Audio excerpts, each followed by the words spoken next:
తప్పు చేయని తనానికి ఎంతగా బిడియపడుతోందో ఈ రోజున చాలా స్పష్టంగా మీ అందరి సమక్షాన తేటతెల్లమైంది. గత 5 రోజులుగా చంద్రబాబు గారి ప్రభుత్వం, ఆయన మంత్రివర్గ సభ్యులు, ఆయన పార్టీ నాయకులు, ఆయన కూటమి సభ్యులు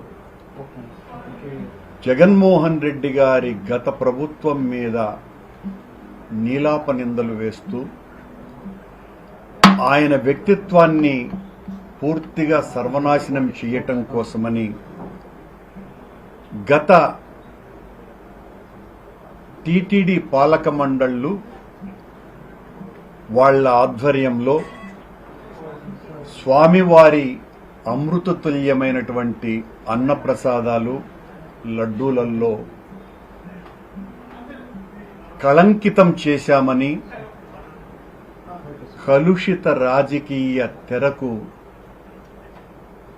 వాళ్ళు పూనుకున్నారు.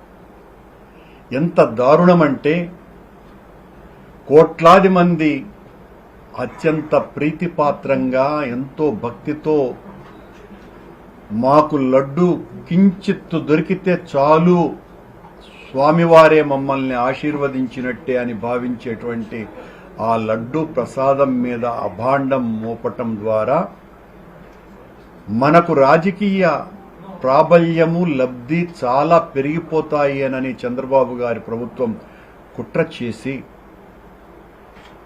మేము లడ్డూ తయారీలో, అన్నప్రసాదాల తయారీలో నెయ్యిని వాడకుండా జంతు కొవ్వును వాడాము అని ప్రచారం చేశారు. మొత్తం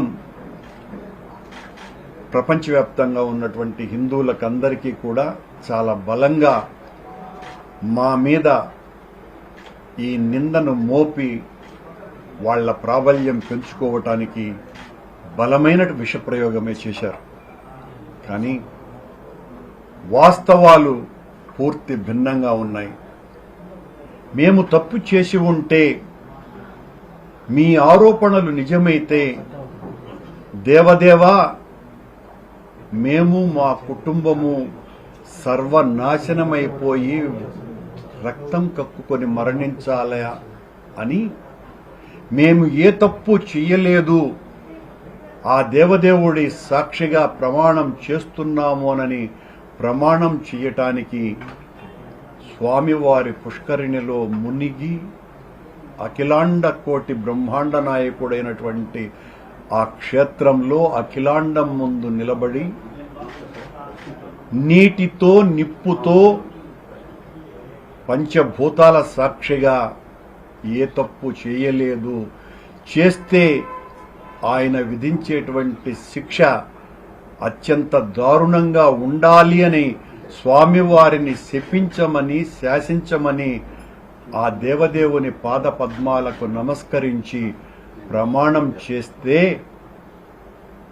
భయపడిపోయినటువంటి ప్రభుత్వం నేను రాజకీయ ప్రసంగాలు చేస్తున్నానని, నా జీవితంలో నేను ఇప్పటి వరకు కొండ మీద ఒక్క రోజు కూడా రాజకీయపు మాట మాట్లాడనే లేదు. మాట్లాడి ఉంటే ఏ పాత్రికేయ మిత్రుడైనా దాన్ని వెలికి తీస్తే సమాధానం ఇవ్వడానికి నేను సిద్ధంగా ఉన్నా, తల దించుకుంటాను కూడా.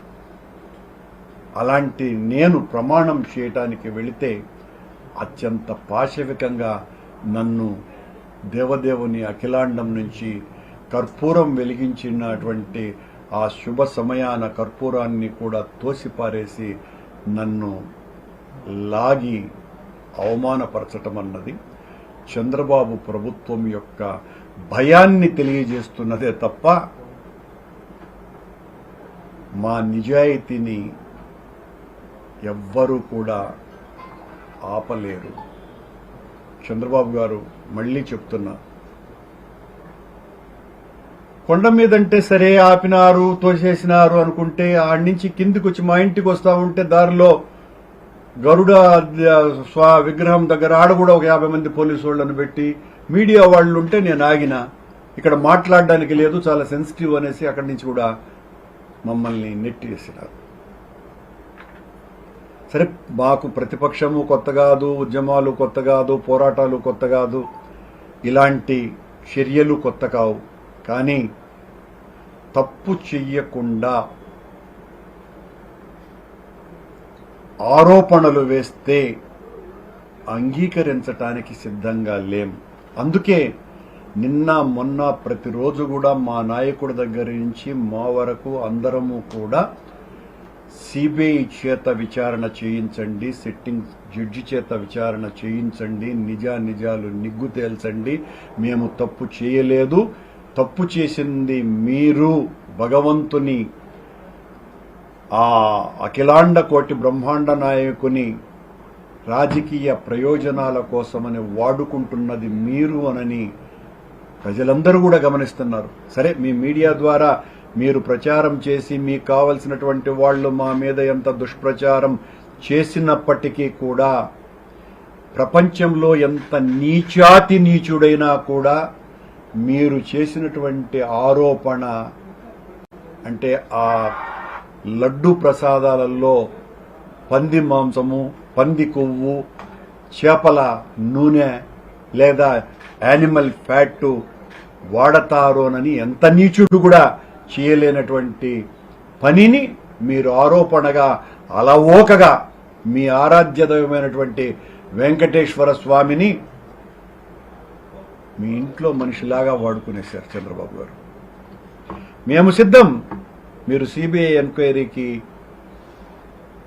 సిద్ధపడితే. అలా కాకుండా మీరు సిట్ అంటే సిట్ కూర్చునేవాళ్ళు, స్టాండ్ అంటే లేచి నిలబడేటువంటి సిట్ సంస్థని మీ కింది స్థాయిలో ఉన్నటువంటి ఐజీ స్థాయి అధికారిని ముందే మీరే మొత్తం అంతా కూడా ఆడ నెయ్యికి బదులుగా పంది కొవ్వు, చేపల నూనె కలిపినారు, జంతువుల కొవ్వు కలిపినారు నెయ్యిలో అని చెప్పిన తరువాత మీ సిట్ ఏ విచారణ చేసి ఏమి వెలికి తీస్తుందో ఎవరికి తెలియదు బాబు గారు. ఇదే మీ నిజాయితీ? మీరు నిజంగా మీ ఆరోపణలకు కట్టుబడి ఉండేటువంటి వాళ్ళైతే సిట్టింగ్ జడ్జి చేత విచారణ చేయించాలి. మేం మళ్లీ చెప్తున్నాం, మొన్న మీ ఈవో శ్యామలరావు గారు జూలై నెలలో ఇచ్చినటువంటి ప్రకటన, ఎవరైతే ఆ కాంట్రాక్టర్ ఉన్నాడో ఆ కాంట్రాక్టరు మా హయాములో ఆయనకు టెండర్ పొందినా తన మొట్టమొదటి ట్యాంకర్ మీ హయాములోనే బయటికి వచ్చింది. మీరు దాన్ని అలో చేశారు. 2 ట్యాంకర్లు అలో చేసిన తర్వాత 3వ ట్యాంకర్ను మీరు టెస్టుకు పంపితే ఈ రిపోర్టు వచ్చింది. ఎడిబుల్ ఆయిల్ కలిపారు అని మీరే ప్రకటించి, చంద్రబాబు నాయుడు గారు దాంట్లో జంతు కొవ్వు వాడినారు అని చెప్పిన తరువాత మీరు ప్రెస్ మీట్ పెట్టి శ్యామలరావు గారు చంద్రబాబు ఏదైతే చెప్పాడో దానికి తందానా అని చెప్పినటువంటి విషయాలన్నీ చూస్తే దేనికి ఇది పోతున్నది అని చాలా బాధ కలుగుతుంది. దానికి మళ్ళీ చంద్రబాబు గారు ఆలయ శుద్ధి చేయమని చెప్పటం, దానికి శ్యామలరావు మొత్తం అందరి అధికారులని, ఆగమశాస్త్ర పండితులని, ప్రధాన అర్చకుల చేత మీటింగ్ పెట్టి ఈ రోజున ఒక యాగం జరపటం. దాదాపు నెల రోజులు కూడా కాల. నిజమైతే పవిత్రోత్సవాలు ఎందుకు జరుగుతాయి శ్యామలరావు గారు? ఆ మాత్రం మీరు తెలియకుండా ఈవోగా ఎందుకు వచ్చినట్టు నాకు అర్థం కావటంలే. పవిత్రోత్సవాలు పొరపాటునైనా ఎక్కడైనా పొరపాట్లు జరిగితే అవి మా తప్పుగా మన్నించమని వేడుకుంటూ భగవంతుణ్ణి ప్రార్థిస్తూ అవి ఆ పవిత్రోత్సవాలు జరుపుతారు. మళ్లీ మీరు చంద్రబాబు చెప్పినాడని చెప్పి ఈ సంప్రోక్షణ చేద్దామా, శుద్ధి కార్యక్రమం చేద్దామా, శుద్ధి కార్యక్రమం అని చంద్రబాబు చెప్పగానే ఆ కోయిల ఆళ్వార్ తిరుమంజనానికి కూడా రెడీ అయిపోయినారు వీళ్ళు. ఇంకేం మాట్లాడాలి? సంవత్సరానికి 4 సార్లు జరిగేటువంటి అత్యంత పవిత్రమైన కోయిల ఆళ్వార్ తిరుమంజనం కూడా దాన్నే శుద్ధి అనేది, దానికి కూడా ఏ రూపంలో జరపాలా అంటే పాపము మా ప్రధాన అర్చక స్వాములు, ఆగమ పండితులు అంగీకరించినట్టు లేదు కాబట్టి సరిపోయింది. కానీ లేకపోతే దానికి కూడా సిద్ధపడి ఉండేవాళ్ళు. ఎందుకు మా మీద నిందలు మోపి ఆ నిందను రుజువు చేయటం కోసమని రుజువులు దొరకవు కాబట్టి ఈ రకంగా సెంటిమెంట్ ఉపయోగించి ఆలయ శుద్ధి చేసి మొత్తం అంతా కూడా ప్రక్షాళన చేసేశాము అని చెప్పి జనాన్ని నమ్మించేటువంటి ప్రయత్నం. శుద్ధి చేయాల్సింది ఆలయాన్ని కాదు, చంద్రబాబు నాలుకని. అది శుద్ధి కావాలా? ఇంతటి అబద్ధాలు చెబుతున్నటువంటి ముఖ్యమంత్రి గారి నాలుక శుద్ధి కావాల్సినటువంటి అవసరం ఉన్నది. దీనికి ఆయన ఏ ప్రార్థనలు చేస్తారో, ఏ యాగాలు చేస్తారో చేసి మీ ప్రత్యర్థుల్ని మా మీద దాడి చేయడానికి మీకు 1,00,000 వేదికలున్నాయి, ఒకటుందా? మీకేం తెలియందా? మీరు మీ గత చరిత్ర అంతా కూడా రక్తసిక్తమైనటువంటి చరిత్ర, దేనికైనా తెగనాడేటువంటి గతం మీది. మీ ప్రత్యర్థుల ప్రాణాలు తీయటానికి కూడా వెనుకంజ వేయనటువంటి సాహసవంతులు మీరు. అది చరిత్ర, మీ గతాన్ని తెలియజెప్పినటువంటిది. అవన్నింటినీ కూడా మీరు చాలా అలవోకగా వాడేటువంటి వ్యక్తులు. వాటితో పాటు అదనంగా వెంకటేశ్వర స్వామిని వాడటం ఏంది మహానుభావ? చంద్రబాబు గారు చాలా అపచారం చేశారు, చాలా తప్పు చేశారు, చాలా ఘోరం చేశారు.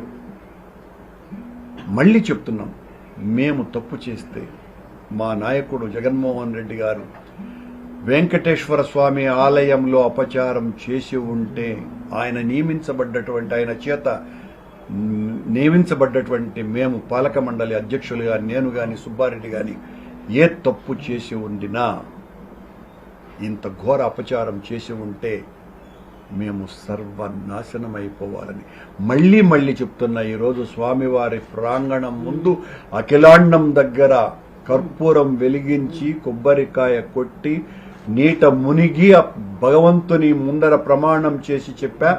మళ్ళీ చెబుతున్నా, దానికి సిద్ధంగా ఉన్నాము. మీ సిట్టు స్టాండర్డ్ని కాకుండా సిబిఐ చేతనో సిట్టింగ్ జడ్జి చేతనో విచారణ జరిపించవలసిందిగా మీకు విజ్ఞప్తి చేస్తున్నాం. చాలా తప్పిదం చేస్తున్నారు. నేను మొత్తం హిందువుల ఆరాధ్యదైనటువంటి వెంకటేశ్వర స్వామి ఆలయంలో మీరంటూ ఉంటారు, ఇలాంటి వాళ్ళు భగవంతుడే చూస్తూ ఉంటాడు, ఇలాంటి వాళ్ళనందరినీ కూడా శిక్షిస్తూ ఉంటాడు, భగవంతుడి ఆన లేకపోతే ఏమీ జరగదు కొండ మీద అని చెప్పేటువంటి చంద్రబాబు నాయుడు గారు మీ తైనాతీలకు ఆ వెంకటేశ్వర స్వామి చలువ వలన, ఆయన యొక్క చరణామృతాల స్పర్శ వలన 91 సంవత్సరాల చరిత్ర కలిగినటువంటి తిరుమల తిరుపతి దేవస్థానాల పాలక మండలి చరిత్రలో 3 సార్లు పాలక మండలి సభ్యునిగా, 2 సార్లు ఆ దేవదేవుని ఆలయ అధ్యక్షునిగా అవకాశం ఇచ్చిన వ్యక్తి వెంకటేశ్వర స్వామి నాకు ఒక్కడికే. ఆయన ప్రేమ, ఆయన కరుణ, ఆయన కటాక్షం, ఆయన దీవెన, ఆయన ఆశీస్సు లేకపోయి ఉంటే నేను అయ్యి ఉండేవాడిని కానే కాదు. నా మీద గతంలో కూడా మీరు అనేక రకాలైనటువంటి అభాండాలు వేసి అనేకంగా తిట్లు తిట్టినా, ఇలాంటి దుర్మార్గులను చేసినారు అని నిందలు మోపిన తర్వాత కూడా ఆ దేవదేవుడు మళ్లీ నాకు 5 సంవత్సరాలలో 4 సంవత్సరాల పాటు పాలక మండలి సభ్యునిగా, ఆఖరి సంవత్సరం పాలక మండలి అధ్యక్షునిగా నియమించినాడు. అంటే ఆయన దయ వలన అయినాను, ఆయన కరుణ వలనే అయినాను, ఆయన భక్తుడును కాబట్టే అయినాను. మీరంటున్నట్టుగా నేనేదో క్రిస్టియన్ను కాదు, మీరంటున్నట్టుగా నేను నాస్తికుణ్ణి కాదు. అవి 2 అయినా కూడా నేను ఒకవేళ మీరంటున్నటువంటి ఆరోపణలు అవి 2 నిజమని తేలినా నేను దేవదేవుని ముందర ఏ ప్రమాణం అయితే చేశానో దానికి కూడా సిద్ధంగా ఉన్నాను, అదే ప్రమాణానికి కట్టుబడి ఉన్నాను. చాలా తప్పిదం చేస్తున్నారు. మేము ఏ తప్పు చేయలేదు. వెంకటేశ్వర స్వామి ఆలయ అన్నప్రసాదాలలో, లడ్డూలలో మా వలన ఏ రకమైనటువంటి కళంకితము జరగలేదు. ఏ విచారణకైనా మేము సిద్ధమని మరొక్క మారు తెలియజేస్తూ సెలవు. వ్యక్తిగతంగా మీ గురించి కూడా మీపై కూడా టార్గెట్ చేసి మాట్లాడుతూ వ్యక్తిగత అంశాలు అదే కదా చంద్రబాబు నాయుడు గారిలో ఉన్నటువంటి నైజమే అది. వ్యక్తిగతంగా నా కూతురు పెళ్లిని నేను, మీ అందరూ కూడా సాక్ష్యమే, మీ అందరి దాదాపు 60,000 మంది నా కూతురు వివాహానికి వచ్చినారు. సాంప్రదాయ హిందూ వివాహ పద్ధతిలో జరిపినాం. దానికి కుర్తాళం పీఠాధిపతి స్వాముల వారు వచ్చినారు, స్వరూపానంద స్వాముల వారు వచ్చి దీవించినారు. 60,000 మంది, అనేక మంది రాజకీయ ప్రముఖులు. అంతెందుకు చంద్రబాబు గారు మీ వియ్యంకుడు, మీ బావమరిది, నాకు చాలా సన్నిహితుడైనటువంటి నందమూరి బాలకృష్ణ గారు అదే పనిగా హైదరాబాద్ నుంచి నా కూతురి వివాహానికి హిందూ సాంప్రదాయ పద్ధతిలో జరిగినటువంటి నేను చేసిన నా కూతురు వివాహానికి వచ్చి దీవెనలు అందించినారు. మీరు కావాలంటే మీ వియ్యంకుడైన బాలకృష్ణ గారి చేత వివరణ తీసుకోమని కూడా మిమ్మల్ని కోరుతున్నాను. మీరైతే జ్యుడిషియల్ ఎంక్వైరీకి డిమాండ్ చేస్తున్నారు, మరొకటి సిబిఐ డిమాండ్ చేస్తున్నారు. రెండింటిలో ఏదైనా కూడా సిద్ధం. ప్రభుత్వం సిట్ దర్యాప్తు చేసింది, ఈ దర్యాప్తు ద్వారా ఖచ్చితంగా నిజాలు బయటకు వస్తాయని చెప్పేసి మనం అనుకుంటున్నాం. అంటే చంద్రబాబు సిట్ అంటే కూర్చునే వాళ్ళు, స్టాండ్ అంటే స్టాండ్ అనే లేచి నిలబడే వాళ్ళ చేత విచారణ ముందే జడ్జిగా తీర్పిచ్చి చంద్రబాబు నాయుడు గారు వారం రోజులుగా ఘోషిస్తున్నారు, మా ప్రభుత్వం ఇందులో నెయ్యికి బదులుగా, అది కూడా ఆయన అన్నటువంటి మాట నెయ్యిలో కలిపినట్టు కూడా కాదు, నెయ్యికి బదులుగా యానిమల్ ఫ్యాట్ వాడినారు అన్నప్రసాదాలు లడ్డు తయారీలో అని తీర్పిచ్చిన తరువాత ఈయన గారు నియమించేటువంటి సిట్ అధికారి నుంచి ఏ రకమైనటువంటి దర్యాప్తు కొనసాగుతుంది, నివేదిక బయటికి వస్తుంది. అయితే మీరు ప్రభుత్వాన్ని డిమాండ్ చేస్తున్నారు, అధికారులు కూడా డిమాండ్ చేస్తున్నారు. అధికారులు కూడా చాలా వివరాలు నేను బయట పెట్టారు. మీతో ఏదైనా అధికారులు ఉంటే డైరెక్ట్ బహిరంగ చర్చకు రావాలని చెప్పేసి అలాంటి సవాల్ ఏమైనా ఇస్తున్నారు? అధికారులతో మాకేం పనండి, మాకు ప్రభుత్వంతో పని. మమ్మల్ని విమర్శించింది, మా మీద దాడి చేసింది ఈ ప్రభుత్వం, ప్రభుత్వాది నేత. మేము తప్పు చేశామని చెప్పినారు, వాళ్ల మీద మేము ఫైట్ చేస్తాం. అయితే నేను ఈవో ట్యాగ్ చేశాడు గత ప్రభుత్వంలో వాడినటువంటి నెయ్యి. అందుకే ఈవోకు మేము సమాధానం కూడా చెప్పాం కదా. ఈవోతో చర్చలు ఈవో స్థాయిలో మేము మాట్లాడాల్సిన అవసరం లేదు. ఈవోకు సమాధానం చెప్పినాం. ఈవో తప్పు చేశారని పదే చెప్తున్నాను నేను. ఈవో మొదట ఎందుకు ఎడిబుల్ ఆయిల్ కలిపినారు అని ప్రకటన చేసినాడు. మీరే కదా సాక్షి, మీతోనే కదా మాట్లాడింది, మాతో కాదు కదా. మళ్లీ ఎందుకు మాట మార్చినాడు? అది కూడా పంది నూనె, పంది కొవ్వు, చేపల నూనె వాడినారని చెప్పినాడు. అయ్యా మీకందరికీ కూడా నేను విజ్ఞప్తి చేస్తున్నా, మనమందరం కూడా చాలా మందికి మాంసాహారులే ఉంటారు. మనం జంతు మాంసాన్ని ఒక్కరోజు బయట ఉంచితే ఎంత కంపు కొడుతుంది. మనము అనిమల్ స్లాటర్స్ దగ్గరికి వెళితే ఎంత దుర్గంధపూరితంగా ఉంటుంది. అలాంటి దాన్ని నెయ్యిలో కలిపితే, కొండ లడ్డును బయటికి తీసుకువెళితే ఎంత దుర్గంధపూరితంగా ఉంటుంది ఒకరోజు దాటిన తర్వాత. సింపుల్ లాజిక్ కదా అది. ఆ మాత్రం కూడా తెలివి లేకుండా చేసేటువంటి దుర్మార్గపు ఆరోపణలు కావాలి. ఒక్కరోజు అనిమల్ స్లాటర్ దగ్గరికి వెళ్లి చూడండి ఏ పరిస్థితి ఉంటుందో. కషాయంగళ్ళకి వెళ్లి చూడండి ఎంత దుర్గంధం ఉంటుందో. మన ముక్కులు మూసుకొని మాంసాహారాన్ని కొనేటువంటి పరిస్థితి. అలాంటిది అక్కడ ఉన్నటువంటి ఆ అనిమల్ ఆ ఫ్యాట్ ని నూనెగా మార్చి నువ్వు ఆ నెయ్యిలో కలిపితే చేపల వాసన ఎట్లా ఉంటుందండి? చేప ఎండితేనే ఒక వీధంతా వస్తుంది వాసన. చేప నూనె ఎంత దుర్గంధం కొడుతుంది. దాన్ని కలిపినారని చెప్తాడు ఆయన మహానుభావుడు.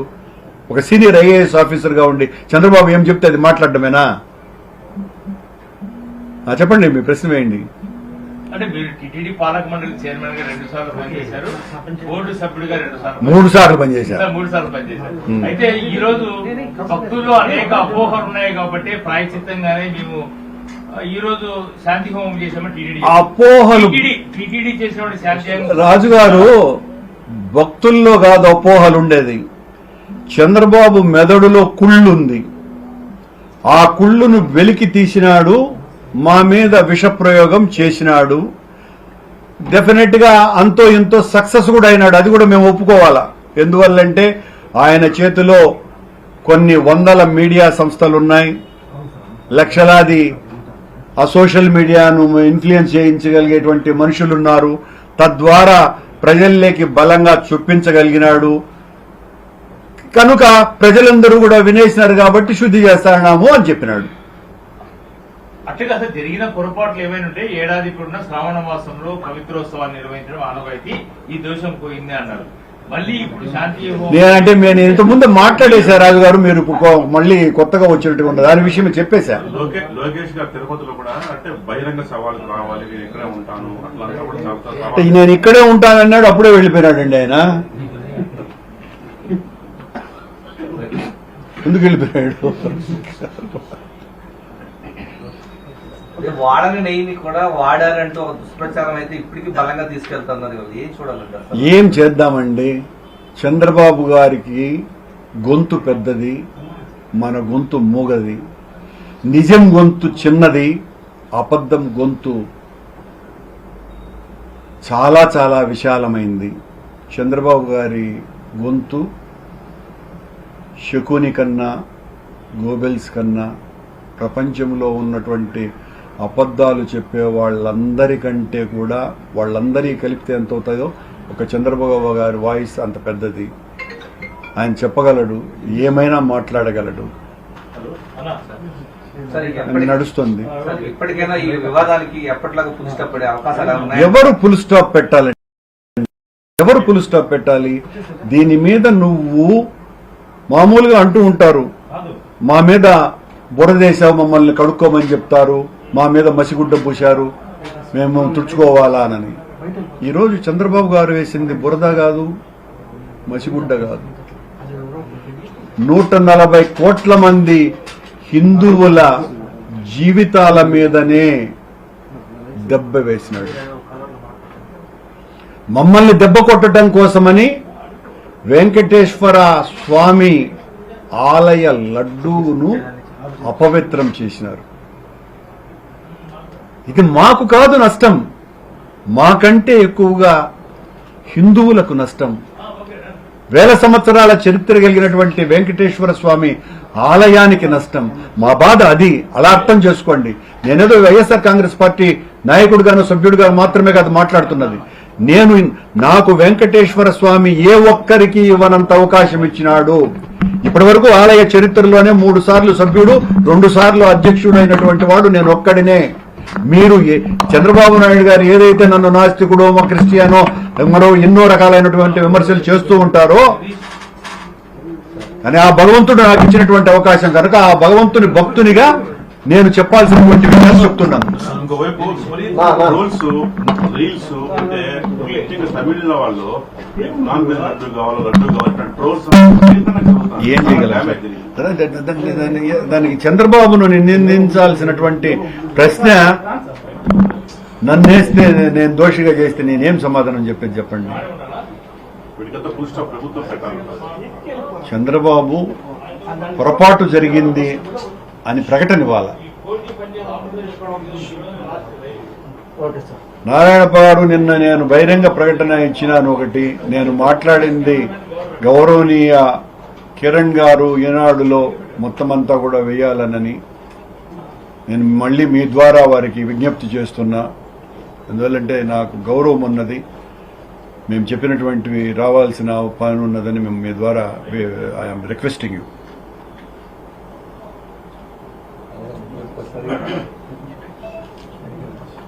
థ్యాంక్ యూ అండి. Thank you sir.